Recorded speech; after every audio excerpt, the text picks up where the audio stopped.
Какое мясо уходит с чувашских прилавков? Сегодня руководитель Минсельхоза Республики и специалисты Госветслужбы познакомились с работой торгового комплекса «Центральный». Их интересовало, как налажена работа ветеринарно-санитарной экспертизы и организована торговля. Самая главная задача, конечно, сохранить ветблагополучие региона, но не менее важен и опыт торгового комплекса, который специалисты Минсельхоза обещали использовать при запуске первого фермерского агромаркета, который проектируют в республике. Обычный день в торговом комплексе «Центральный» приобрел необычный оборот. Среди покупателей в мясном отделе невиданное оживление. Большая делегация во главе с министром сельского хозяйства, руководителем Госветслужбы республики обходит торговые ряды.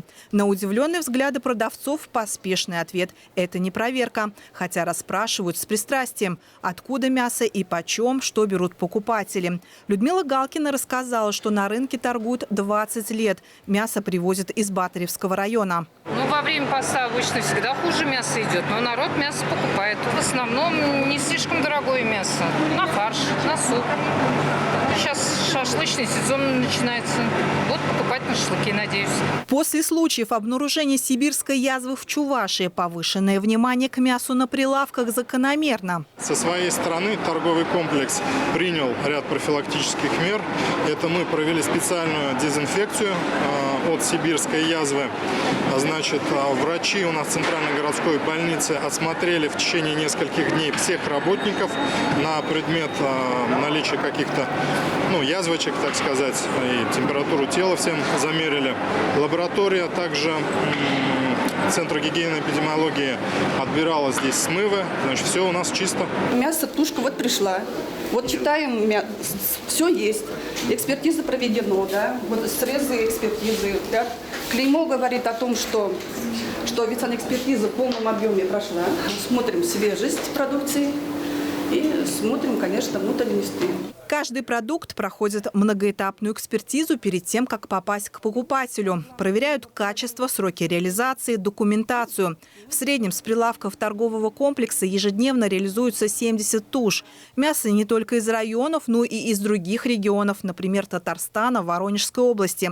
В лаборатории работают 8 человек. Одну тушу могут проверять до 20 минут. С молоком управляются быстрее, за минут 5-7. В день может проходить до 500 различных экспертиз. С начала года сотрудниками выявлено 5 килограммов некачественных молочных продуктов, молока, 225 яиц и около полутонны рыбы. Они не были допущены к реализации. Обязательно исследуем только все туши сами на трихинеллез и на другие болезни паразитарные. И если нужно, если сомнения есть, то мы их изолируем и после этого проводим полный лабораторный анализ. Но таких вот как болезней не обнаруживали в этом году, но были у нас паразитарные заболевания, бывает иногда встречается. Но редко это. Мы их изымаем и отправляем в утильзавод. Как я посмотрел, специалисты на своем месте, все условия есть, прибор, оборудование, препараты. Никаких нареканий здесь нет. Это первый визит в этом году, но однозначно не последний, заверили специалисты. Они дойдут и до других рынков и торговых точек во всех районах республики. Нам очень важно, чтобы с прилавков потребителю поступала экологически чистая продукция, и чтобы она была безопасной во всех отношениях. Людмила Майкова, Вадим Владимиров, Вести Чебоксары.